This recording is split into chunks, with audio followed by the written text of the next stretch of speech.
Hello, आज हम architecture के बारे में पढ़ने वाले हैं। आर्किटेक्चर होता क्या है? आर्किटेक्चर तो एक ब्रॉड टर्म है जिसमें बिल्डिंग्स का कंस्ट्रक्शन को इंक्लूड किया जाता है। साथ में पेंटिंग के जो तरीके होते हैं, पेंटिंग के जो स्टाइल होते हैं, लाइटनिंग स्टाइल होता है, इंटीरियर डेकोरेशन होता है, फर्नीचर का सेटअप।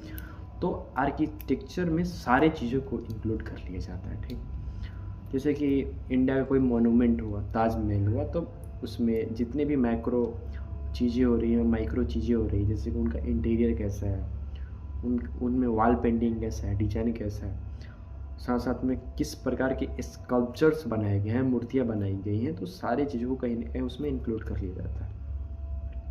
ये जितने भी कंस्ट्रक्शंस वर्क होते हैं, इनके लिए काफ़ी साइंस चाहिए होता है, टेक्निक चाहिए होता है। तो कहीं ना कहीं ये भी बताता है कि इफ़ मतलब कहीं आर्किटेक्चर हो रहा है तो जो भी वो डायनेस्टी रहा होगा, साम्राज्य रहा होगा, वहाँ पे साइंस का अच्छा खासा विकास हुआ होगा और टेक्नोलॉजी का अच्छा खासा विकास हुआ होगा। इसके साथ साथ ये कहीं ना कहीं फिलॉसफी को भी दर्शाता है। जैसे कि अगर ताजमहल को बनाया जा रहा है इस मेथड से, तो उसके पीछे क्या फिलॉसफी क्या रहा होगा।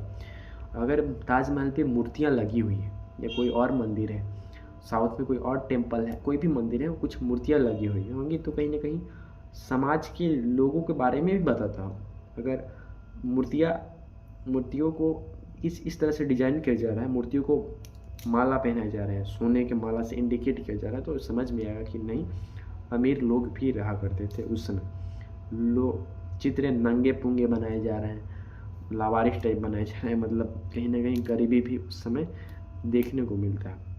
तो आर्किटेक्चर जो है वो फिलॉसफी भी शो करेगा आपके रीजन का, साइंस और टेक्निक भी शो करेगा कि आपका सिविलाइजेशन, आपका जो भी डायनेस्टी रहा, उस समय का जो भी क्षेत्र रहा, वो कितना डेवलप्ड था साइंस टेक्नोलॉजी के माध्यम में, फिलॉसफी के रूप में। तो इस सारी चीज़ों को शो करता है। ये जो वर्ड है विट्रूवियस से लिया गया है, रोमन एम्पायर से। उस एक बुक होता है, वो लिखते हैं डी आर्किटेक्टरा वर्ड, वहीं से इस नाम को लिया गया। इसके मेन 3 कंपोनेंट्स होते हैं। एक होता है ड्यूरेबिलिटी। अगर आप कोई भी आर्किटेक्चर बना रहे हैं तो ये कंफर्म होना चाहिए कि वो बहुत अधिक ड्यूरेबल होना चाहिए, मतलब स्ट्रेंथ एक लंबा समय तक चलना चाहिए। उसका जो ताकत अच्छा खासा होना चाहिए। स्ट्रेंथ अच्छा होना चाहिए।